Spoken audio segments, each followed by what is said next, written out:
Ассаляму алейкум, хайрлах шамлар. Витаю в эфире телеканала АТР. Мы продолжаем информационный вечер. И следующие 3 часа мы будем говорить о самых актуальных новостях, которые появились в информационной повестке дня. А именно, разведению войск на Донбассе. Быть или не быть? Вот в чем вопрос. И что, собственно, с оккупированным Крымом. С вами Гульсум Халилова. И мы начинаем. Я готова представить гостей нашей студии. Геннадий Борисович, голова громадської ради при Мінтот, а также Андрій Червень, Гергерт, заступник командира Української добровольчої армії. Вітаю. Добрый вечер. На одном из блокпостов к Золотому полиция открыла предупреждающий огонь перед ветеранами. Давайте посмотрим, как это было.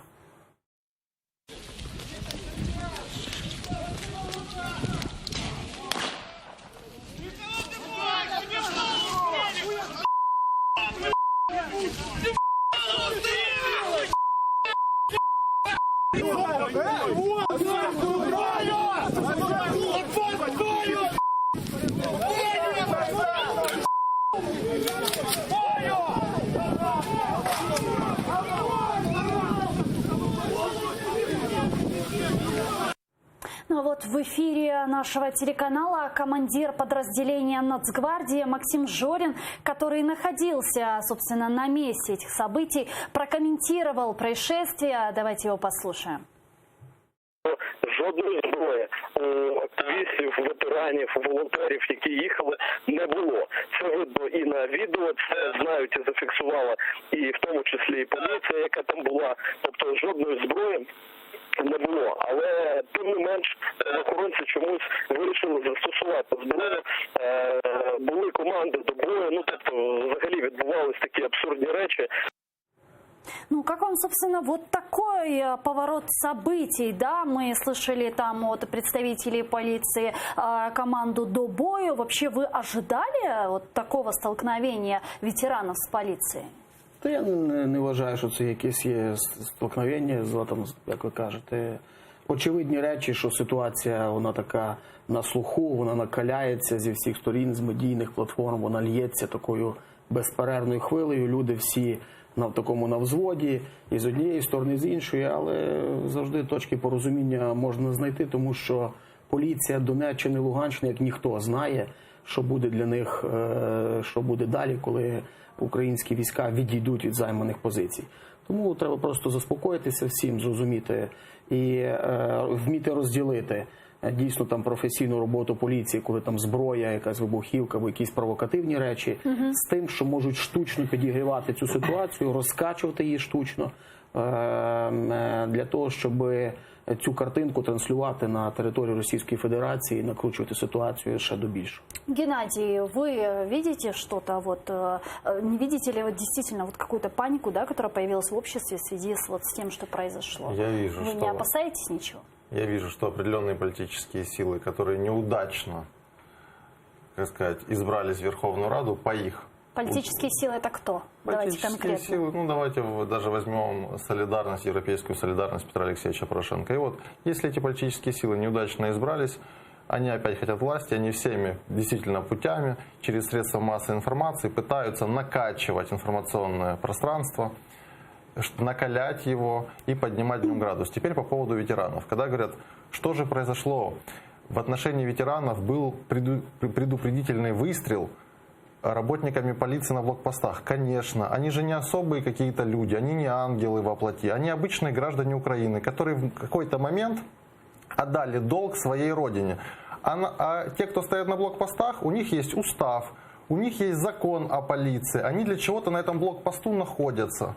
И если к ним движется группа неизвестных людей, даже без оружия, когда им говорят «остановитесь, кто вы такие, что вы хотите», а они дальше продолжают идти, которые считают, что для них законы не писаны, конечно же, полиция, согласно устава, согласно закону, по которому они действуют, обязаны, как один из аппаратов принуждения в нашем государстве, выстрелить в воздух, предупредить. Но ничего серьезного не произошло. Слава Богу, и у одних, и у вторых хватило мозгов не перевести этот конфликт на кровопролитний. А, Андрій, а дійсно ветерани вважають, що закон для них не писаний? Та немає такого. Я от зараз слухаю це.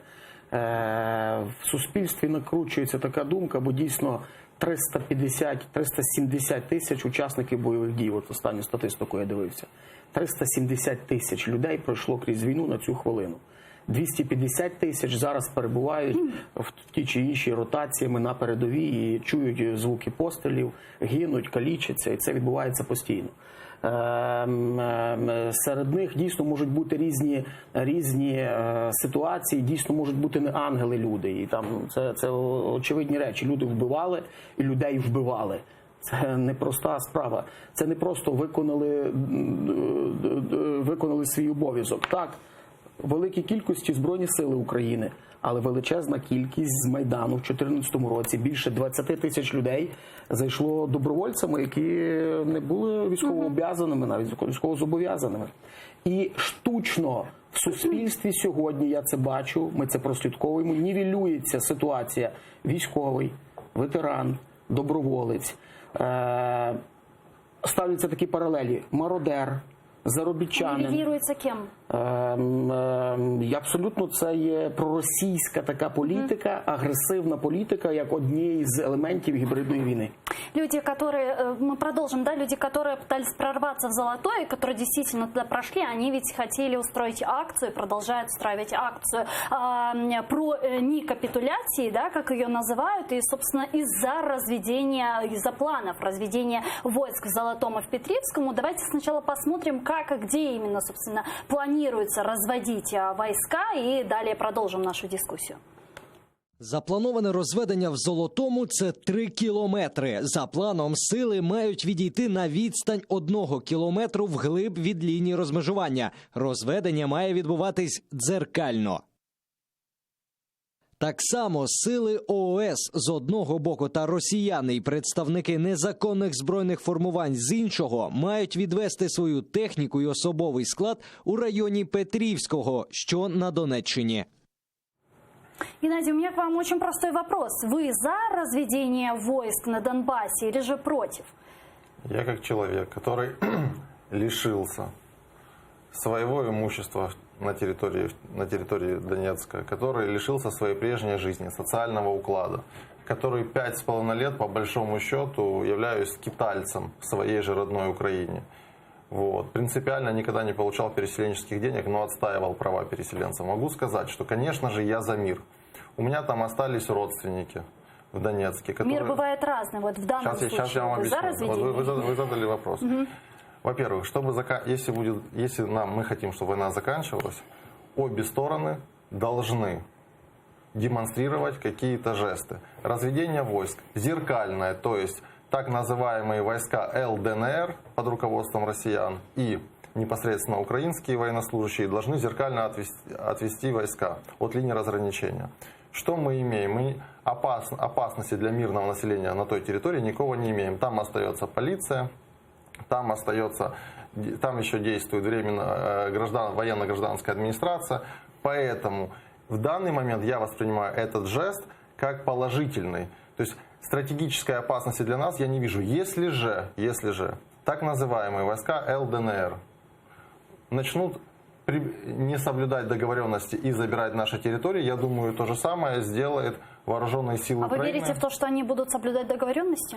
В данный момент верю, потому что за 5 лет я так знаю, что они Российской Федерации достаточно надрессированы уже. Если на самом верху президент Украины договорится с президентом Российской Федерации при помощи международных партнеров, то я не думаю, что местные так называемые генералы захотят сыграть в такую игру с Российской Федерацией.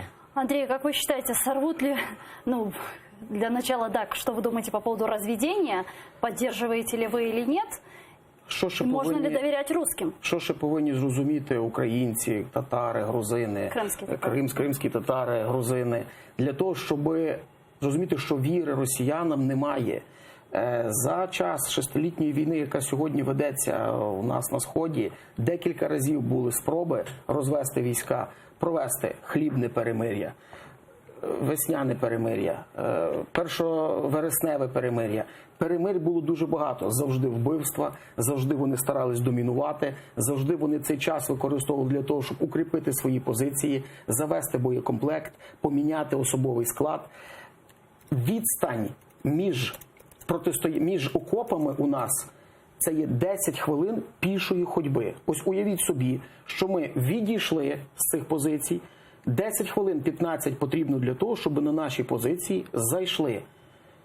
У нас віри до них немає. Вони це робили вже раніше і вони це зроблять зараз. На всі наші домінуючі позиції, на те, що ми за 6 років відбили за по метру, буквально по метру, це може бути втрачено протягом 30 хвилин часу. Ніяка поліція, ніяке місцеве населення з цим не справляться. Вони заведуть занесуть те, що можуть занести. Це дуже серйозні вогневі одиниці можуть бути. І все, і ці території будуть втрачені, і вони будуть домінувати над Широкино, над Водяне, над Маріуполем, біля Гранітного, Чермалик, Золоте і так і далі. А кто может вообще гарантировать, что завтра или послезавтра так называемые армейские корпуса оккупационных сил не займут те места, которые покинула Украина? Власне, що європейські союзники зрадливі і позиція їхня така невпевнена, дуже мінлива, Будапештський меморандум, виконання тих же Мінських домовленостей. Росія їх не виконує в жодному випадку. Ніхто нам не каже сьогодні, та ми за розведення,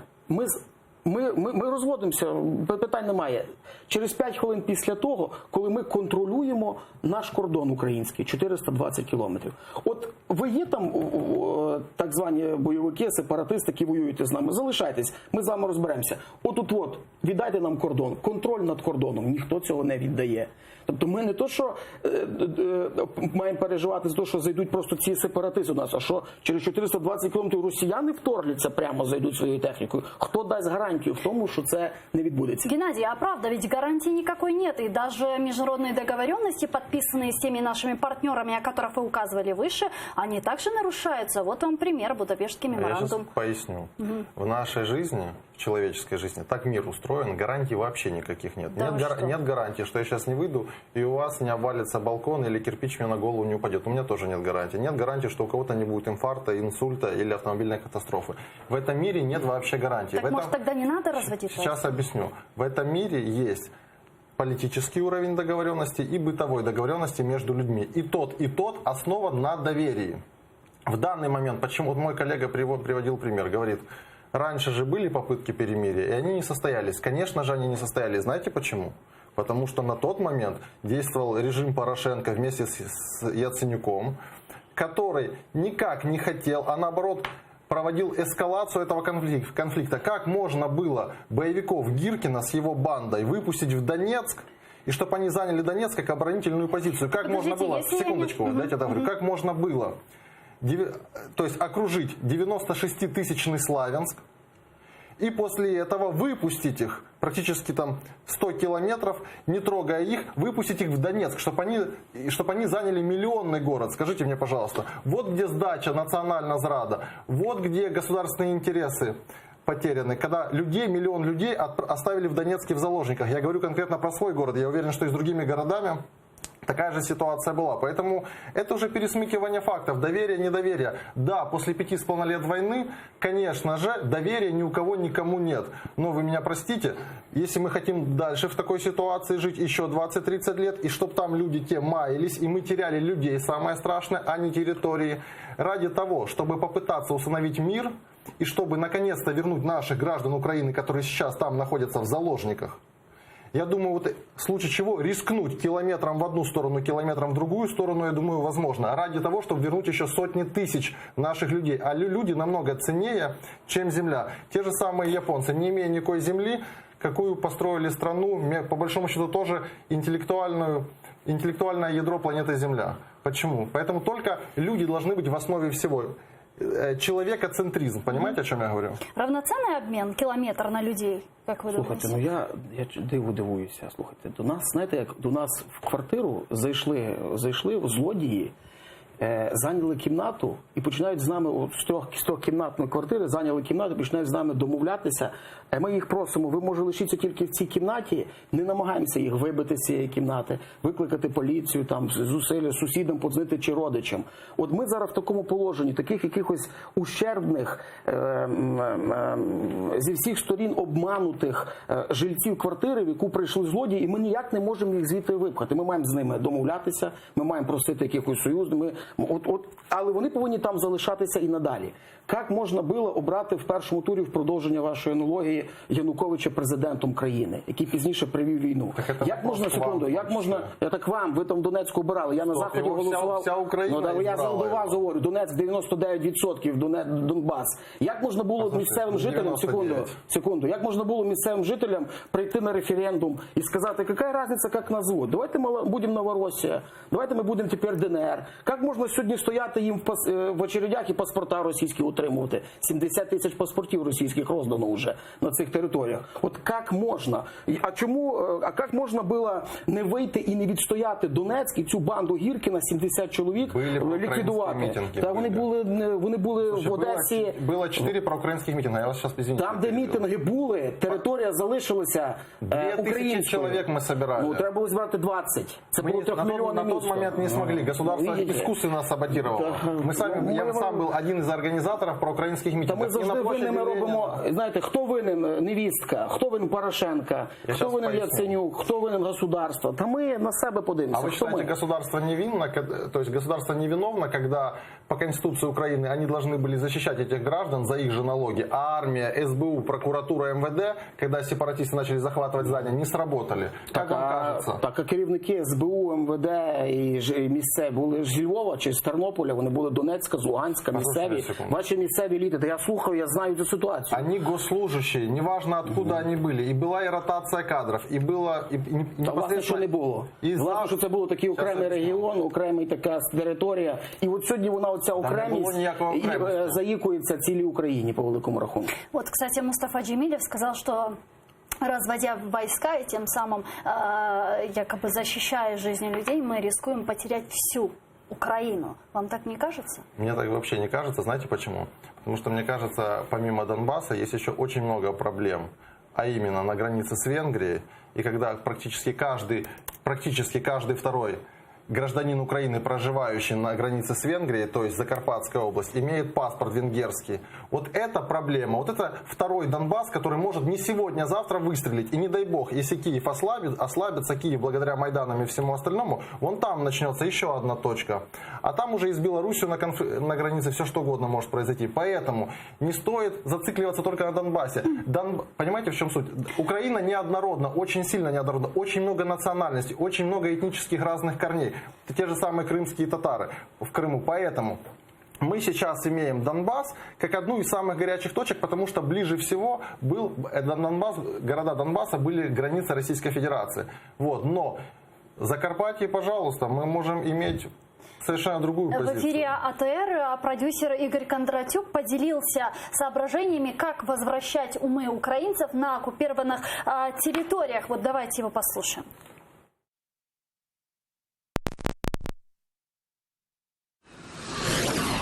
На вашу думку, потім, у майбутньому, позбавляючи виборчого права, це поверне уми громадян тих?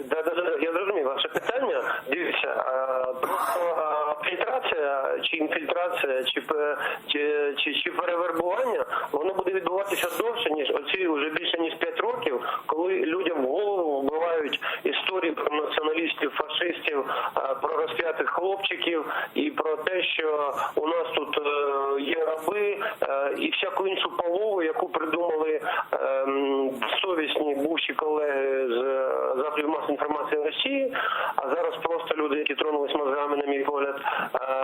Ви думаєте, це легко вичистити? Це вичистити абсолютно нелегко.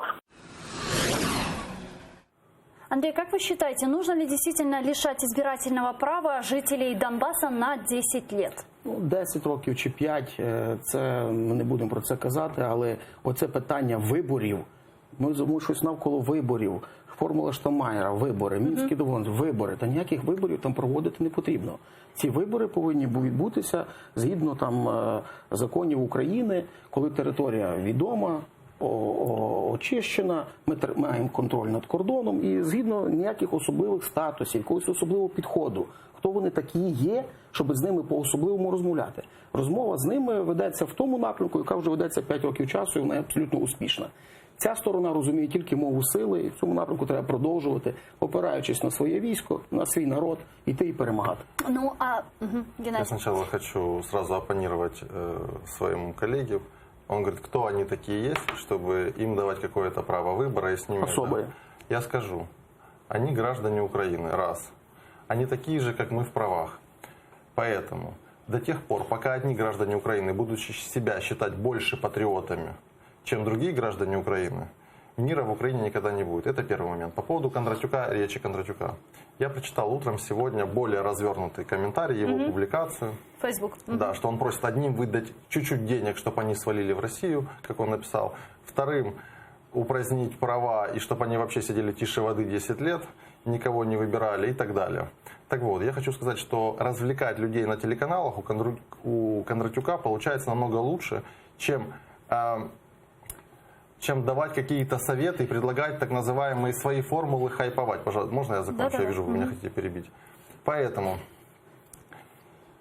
это первый момент. Второй, самый важный момент. Он разжигает межнациональную ненависть. В момент, когда люди, наоборот, должны с двух сторон проявлять какое-то милосердие, понимать, что очень много и мирных, в том числе, людей погибло с двух сторон, то такие люди, как Кондратюк, разжигают межнациональную ненависть внутри своего государства между гражданами, что карается уголовной статьей Уголовного кодекса Украины соответствующей.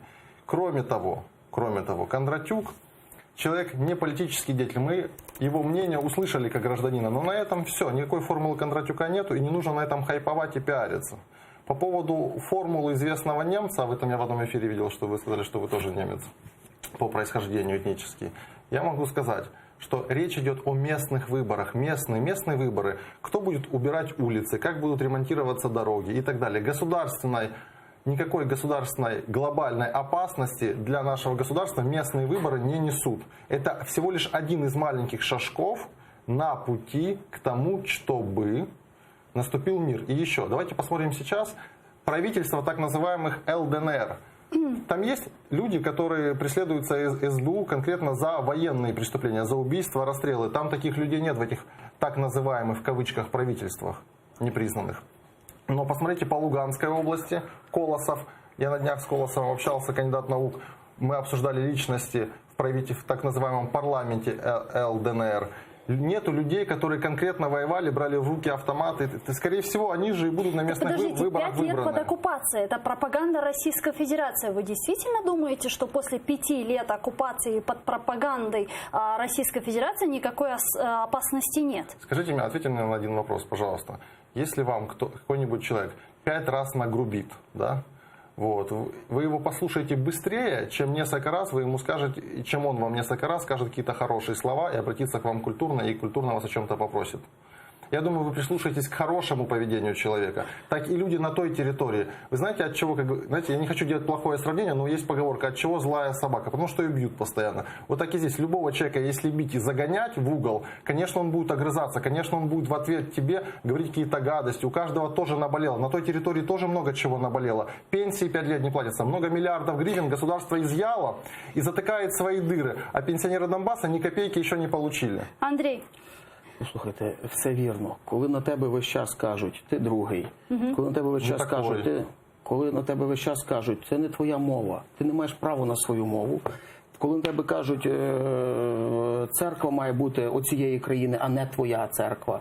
Коли тебе весь час заганяють, то ти озлоблюєшся. І тому я озлоблений. А ще більше того, що коли тобі це наговорили весь час протягом 70 років історії Радянського Союзу на наших територіях, а потім ще й ввійшли з війною, забрали в тебе дома твої, знищили, зруйнували, то я озлоблений, чуючи це весь час, прийшов звільняти це зі зброєю в руках.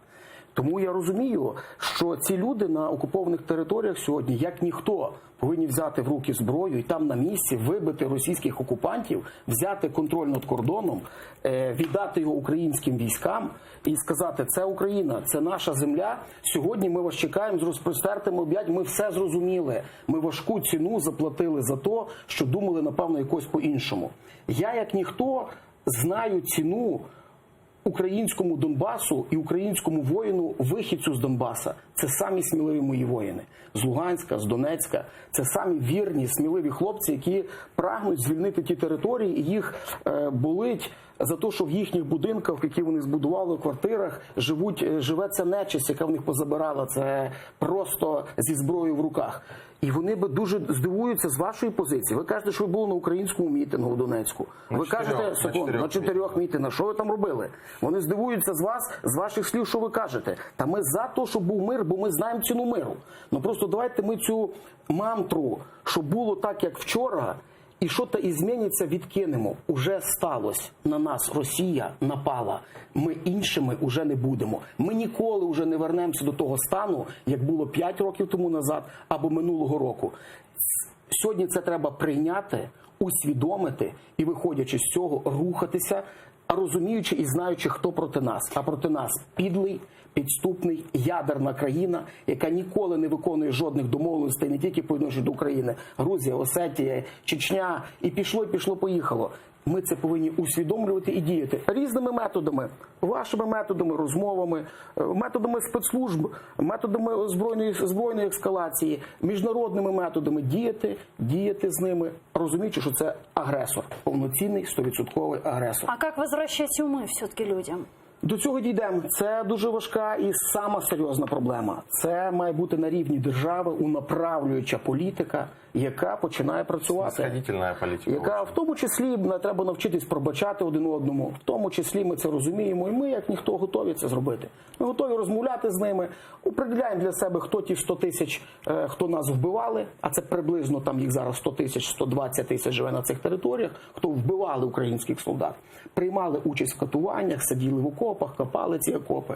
Хто приймав які рішення, хто що розмовляв, яку політику проводили, розібратися з спецслужбами, народними, міліцією, поліцією. І а вас не пугает, что среди тех 100 тысяч, которых вы... Ничего не пугает. Нет, вас не пугает лично, что среди тех 100 тысяч, которые вы говорите, нужно определить, кто нас убивал, кто в нас Мы определили, стрелял. это 120 тысяч людей. Да, кто нас стрелял, что около 80 тысяч окажется местного населения. Ну так і всі То есть тоже с паспортами граждан Украины.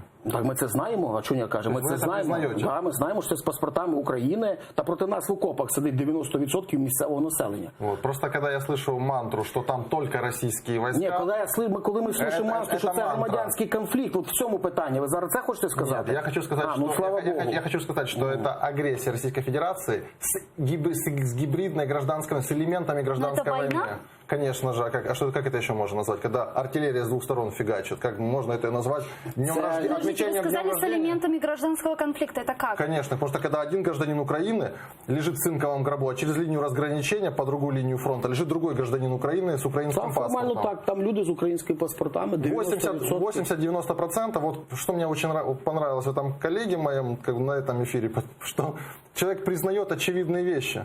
Он не отрицает российской агрессии, но он говорит, да, есть элемент гибрид. Вот эта война гибридная. А хто каже по-іншому? Ну це очевидні речі.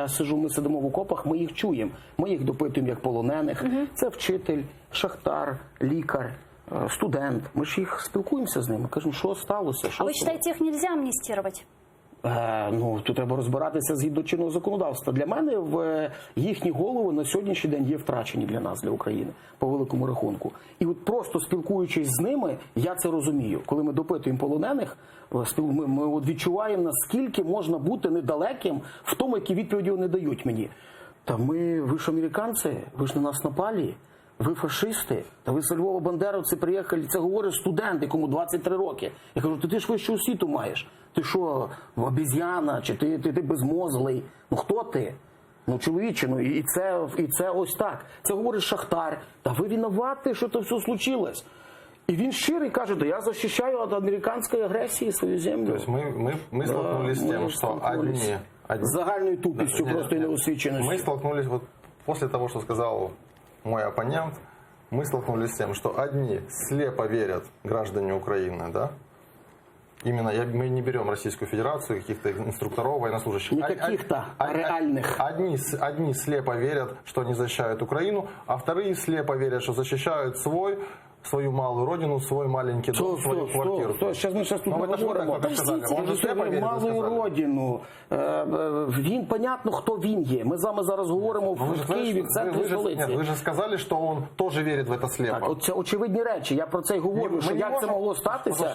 Ми з вами І з іншої сторони, Не що можем давать ему оценки, он тупой, не тупой, но он же верит Я в это. даю оценку. Значит, Я даю вот такую вы лично оценку. даете Да, оценку. я даю такую Я оценку. его не видел, давать оценку не могу, но представьте себе, это значит Так вы наша там жили, вы что, не недоработка, бачили цього? это наша недоработка в информационной войне Так, с Российской погоджуюсь. Федерацией, что мы этим людям не донесли свою У мене, будь позицию. ласка, запитання до вас. Що значить одні слепо вірять, що вони захищають Україну? Це що значить? Хто одні слепо вірять? Ну, те, ви кто говорите, ви зараз договоритеся, я бачу. Я не договорюсь, потому что я точно знаю, что я говорю. Могу ответить за каждое свое слово. Що значить, Одни слепо верят, которые сидят в окопах с украинской стороны. То есть это вы, получается, вы, Андрей? вот, вы верите слепо, правильно же тоже? Правильно я понимаю? Ну, безоговорочно, вас никто не перебедит в обратно, правильно? Слухайте, та є Так, есть толковый словарь Даля, то есть там четко понятно, какая вера, может, слепая вера, другая вера. То есть вы слепо верите, вы убеждены. Там есть то же самое. Он, например, вас назовет дураком, вы назовете его дураком. Факт это или не факт? слухайте, є очевидні речі. Я соглашаюсь со многими вещами, очевидно.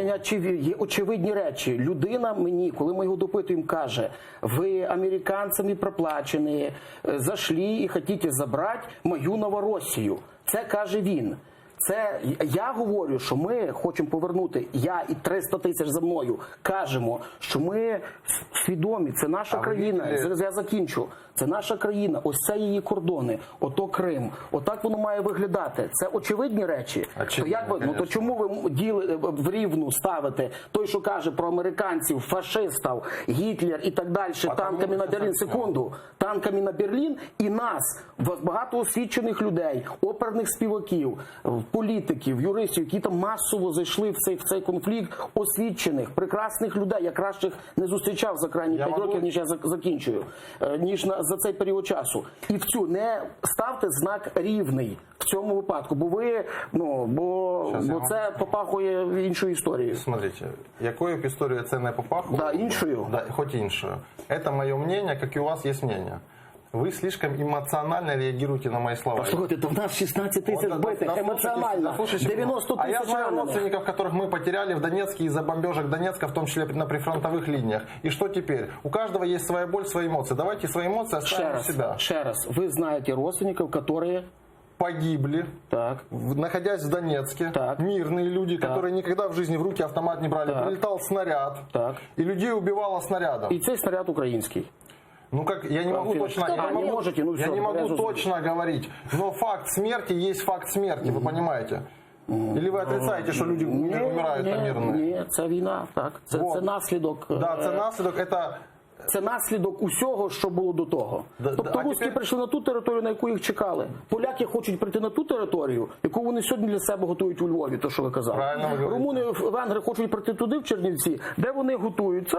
А тепер І ми це- приходимо до основного, що опиратись потрібно тільки на себе, союзників по великому рахунку у України сьогодні дуже і дуже мало. Геннадий, действительно, вам не кажется, что спасение утопающих – это дело самих Я утопающих? давно так говорил. Поэтому, когда переселенцы, почти больше 1,5 миллиона людей, хлынуло через линию разграничения спасать свои жизни на подконтрольную территорию Украины, Украина должна была вылезти, извините за выражение, из штанов и создать все условия для переселенцев, а именно крымских татар и переселенцев из Донбасса, чтобы и показывать экономический рост, а не мародерить на оборонпроме. Погоджуюсь. Вот. И демонстрировать, смотрите, как мы теперь хорошо живем, какие у нас тарифы, какой у нас курс доллара, как мы здесь процветаем, и как мы ваших жителей Донбасса, которые из наших же граждан, приняли у себя. А теперь поедьте им, позвоните и расскажите. То для чого ви кажете про особовий статус, про вибори? Для чого ви кажете розмовляти з Путіним? Ви говорите як український націоналіст. Ви кажете про те, що потрібно на нас опиратися Скажем самим. честно, Та, будь ласка. я себя считаю украинским действительно украинским националистом. Но, подчеркиваю, хочу обратить внимание, но, большое но, к сожалению, за последние годы так называемые люди, которые спекулируют на этом слове, называя себя националистами, показывали нетерпимость к чужому мнению, плювали, били людей. Многие даже совершали преступления, имея доступ к оружию. И я вот такой национализм не приемлю. Для меня он равно фашизм. Я националист в том смысле, что я руководствуюсь государственными интересами. И главное, наши национальные интересы. Не Россия там. Я сам этнический россиянин. Русский этнический. Я этим горжусь. Но в третьем поколении я уже, этнически, подчеркиваю, но в третьем поколении я уже родился в Донецке. Мой отец родился в Донецке. И меня интересует государство, гражданином которого я являюсь. Это экономика государства. Меня интересует благополучие, что мы читаем в учебниках, как мы развиваем инфраструктуру, как к нам относится мировое сообщество, а чтобы мы не просто были там страной 5-го или 10-го уже мира. Мы уже даже не третий мир, мы, по-моему, уже 4-й, 5-й. Уже все европейцы, потому что хотят торговать с Российской Федерацией. Посмотрите, что они делают. Они спокойно говорят: все, идите, подписывайте, есть Минские соглашения, быстрее, быстрее. Почему так? Потому что мы 5 лет мародерили, мы 5 лет ничего с Липецкой фабрикой, тот же Порошенко декларировал, не разобрался. Заспокойтеся, досить цю мантру говорити. Та не мантра, так же є. Ви за себе говоріть, і за себе, от, і за... Ми обирали їх. Відповідальність несемо усі. У меня вот... Так же, как и по Януковичу получается. Да. Потому что за Янукович победил практически во всех областях. Все вірно. Ні, не практично. Я говорю практически, это значит не во всех, а в большинстве случаев он победил. То есть у нас 24... Так, і ми понесли відповідальність. Із Західної України прийшли люди, з всієї України пішли, вмерли діти на Майдані, втратили території. Несемо відповідальність за те, що Буквально 30 секунд до завершения нашего эфира. Вот разведение войск на Донбассе, в случае, если оно состоится, да, подписание формулы Штайнмайера, имплементация Минска и так далее. Чем это все закончится, как вы думаете? Не вірю я в розведення військ, не відбудеться цього процесу. Якщо він буде відбуватися, то, сподіваюся, армія таких злочинних наказів виконувати не буде. Я считаю, что шанс людям, которые являются в данный момент заложниками в ЛДНР, нашим украинским людям, им нужно это дать, нужно попытаться воспользоваться этим шансом разведения войск. Если он не получится, конечно же, кардинально потом пересматривать. Но военного пути в данном случае нет. І з вас спитаємо також в тому випадку, коли це не вийде. Особисто спитаю у вас. Андрій Чежвень, Гергерт, заступник командира Української добровольчої армії, та Геннадій Борисович, голова громадської ради при Мінтод. Дуже дякую вам. А я вынуждена завершать этот блок. Буквально через 5 минут смотрите новости Замана. Оставайтесь первым крымско-татарским. Корушкин.